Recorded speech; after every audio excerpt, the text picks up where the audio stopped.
Hi guys, I hope you all are doing good. तो आज का जो हमारा टॉपिक है वो रीजनिंग का ब्लड रिलेशन पार्ट 3, जिसमें हम डिस्कस करेंगे एक मोस्ट इंपॉर्टेंट क्वेश्चन को। हमने अपनी लास्ट वीडियो में डिस्कस किया था कुछ ऐसे क्वेश्चंस को जो बहुत इंपॉर्टेंट है और जिसमें हमें बताना था कि किसका किसके साथ क्या रिलेशन है, मतलब तो पर्सन्स का रिलेशन बताना था। अब भी हमें इस क्वेश्चन में ऐसा ही कुछ बताना है, तो हम सबसे पहले अपने क्वेश्चन को रीड करते हैं ताकि हमें इजी से क्लियर हो जाए कि किसका किसके साथ रिलेशन बताया गया है और किसका किसके साथ रिलेशन पूछा गया है। दो चीजें पता चल जाए कि रिलेशन क्या है किसका किसी के साथ और किसका रिलेशन हमें बताना है क्वेश्चन के अंदर। एक क्वेश्चन को रीड करते हैं। If A is the brother of B, ये रिलेशन पता चल गया कि ए भाई है बी का।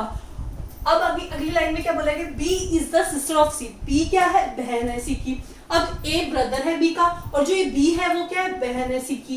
And C is the father of D, और जो ये सी है वो क्या है, फादर है डी का। How D is related to A, main question क्या है, डी क्या रिलेट करता है ए से, कि डी क्या लगता है ए का, हमें ये बताना है। और हमें इतना भी पता चल गया कि किसका किसके साथ क्या रिलेशन है, इंटरलिंक कर रहे हैं सब। तो अब हम क्वेश्चन को एक बार करके देखेंगे तो हमें और अच्छे से क्लियर हो जाएगा। गाइस, मेरी आपसे एक हम्बल रिक्वेस्ट है, अगर आपको मेरी वीडियोस का कंटेंट पसंद आ रहा है तो वीडियो के नीचे सब्सक्राइब बटन को जरूर प्रेस करें और वीडियो को लाइक करना मत भूलें, ताकि मुझे मोटिवेशन मिलता रहे, मैं आपके लिए ऐसी और वीडियो अवेलेबल कराती हूँ। और बेल आइकन को तो जरूर दबाएं ताकि आपको जब भी मेरी नई वीडियो आए तो नोटिफिकेशन मिले। तो अब गाइस हम अपने क्वेश्चन को स्टार्ट करते हैं, ताकि हमें अभी इसको रीड तो कर लिए, हमें क्लियर भी हो गया कि किसका किसके साथ क्या रिलेशन है और हमें ये भी पता चल गया कि डी का रिलेशन बताना है ए के साथ। अब इजी हो गया। अब तो सबसे पहले एक बात आपको ध्यान रखनी है, मैंने क्या बताया था अपनी लास्ट वीडियो में, उसको जरूर देखें कि सबसे पहले किसका रिलेशन आता है, दादा दादाजी, ग्रैंडफादर, ग्रैंडमदर, फिर आगे आ जाते हो उनके बच्चे, मतलब फादर मदर हो गए, फिर फादर के आगे बच्चे आ जाते हैं। तो अब हमारे पास ऐसा कुछ है, फादर वगैरह दिया गया, यस दिया गया इस क्वेश्चन में। कहाँ पे है, ये रहा, ताकि हमें क्लियर हो जाए। C is the father of D, C क्या है, फादर है डी का, तो सी क्या है, फादर। फादर मतलब प्लस का साइन दिखा दे, मेल है, तो आप यहाँ पे ब्रैकेट में लिख भी सकते हैं, सी क्या है, फादर है डी का, तो यहाँ डी लिख देते हैं। अब क्या देखते हैं, दूसरी इजी बात देखते हैं। अब डी से कौन सी चीज रिलेट कर रही है, डी से कौन सी चीज रिलेट कर रही है, लेकिन डी से तो हमें क्वेश्चन ही पूछा गया है कि डी से रिलेट करता है, ए का रिलेशन बताना है। लेकिन अब हमें दूसरी चीज देखनी पड़ेगी, सी से कौन रिलेट कर रहा है, ताकि हम उनका रिलेशन अच्छे से बिता सके। ये हमें क्लियर हो जाएगा। अब अगर आप इस लाइन को देखो तो आपको समझ में आ जाएगा, B is the sister of C, B क्या है, बहन है सी की, बी क्या है, बहन है सी की, तो बी यहाँ पे सिस्टर आ गई, बी क्या आ गई, यहाँ पे सिस्टर। सिस्टर को हम कैसे दिखा सकते हैं, माइनस के साइन से, या ब्रैकेट में नीचे लिख दो सिस्टर, ताकि हमें क्लियर होता रहे किसका किसके साथ क्या रिलेशन है। अब हमें क्या देखना है, बी से कौन इंटरलिंक कर रहा है, कौन जुड़ रहा है, बी से ए जुड़ रहा है। If A is the brother of B, A क्या है, ब्रदर हो गया बी का, तो हम बता सकते हैं अपना ब्रदर और जो सिस्टर वाले हैं ना उसको एक ही लाइन में कर देते हैं, एक ही लाइन में कर देते हैं, ताकि हमें इजी समझ में आ जाए। नीचे उसको ही रखना है जो बेटा वगैरह आ गया, जो बेटा आ गया, डॉटर आ गई, सन आ गया, डॉटर आ गया उसको। तो अगर बी का भाई है, अगर बी का भाई है ए, तो वो सी का भी भाई होगा, क्योंकि सी की जो बहन है वो बी है, तो हम उसको यहाँ पे लिख सकते हैं। तो ए किसका भाई है, बी का, तो ए सी का भी भाई है।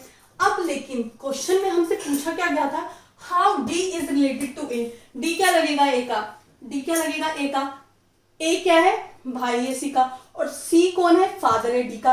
अब जो फादर का भाई होगा वो क्या लगेगा, अंकल लगेगा, यस अंकल लगेगा। तो डी का रिलेशन पूछा है, ए का रिलेशन नहीं पूछा। अगर ए का रिलेशन पूछते, अगर यहाँ पे लिखा होता है how A is related to D, अगर यहाँ पे लिखा होता, मान लो ये ना लिखा होता, यहाँ पे लिखा होता how A is related to D, फिर तो हम सीधा सीधा आंसर लिख देते हैं कि ए क्या लग रहा है, अंकल लग रहा है। लेकिन हमसे इस क्वेश्चन में पूछा क्या गया है कि डी क्या लगता है ए का, डी क्या लगता है ए का।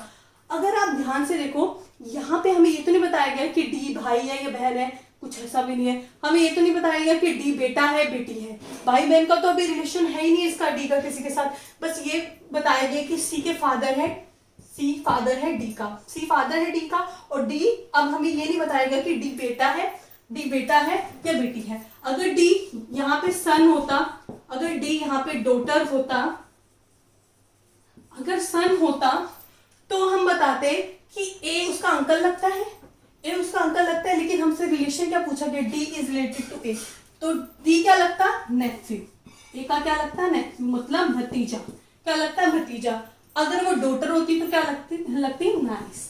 लेकिन अब हमें इस क्वेश्चन में ना तो ये बताया गया है कि सी का ये बेटा है ये बेटी है, तो अगर ऐसा क्वेश्चन आपके पास आ जाता है तो वहां पे कोई रिलेशन फाइंड नहीं होगा, तो उस क्वेश्चन में आंसर क्या आएगा, can't be determined, can't be determined.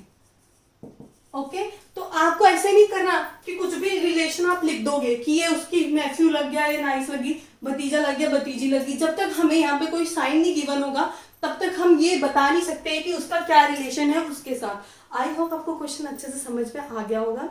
अगर फिर भी आपको इस क्वेश्चन से रिलेटेड कोई भी डाउट है तो आप कमेंट बॉक्स में पूछ सकते हैं। अगर आपको वीडियो अच्छी लगी तो वीडियो को लाइक करें और चैनल को सब्सक्राइब करना मत भूलें। Thank you very much.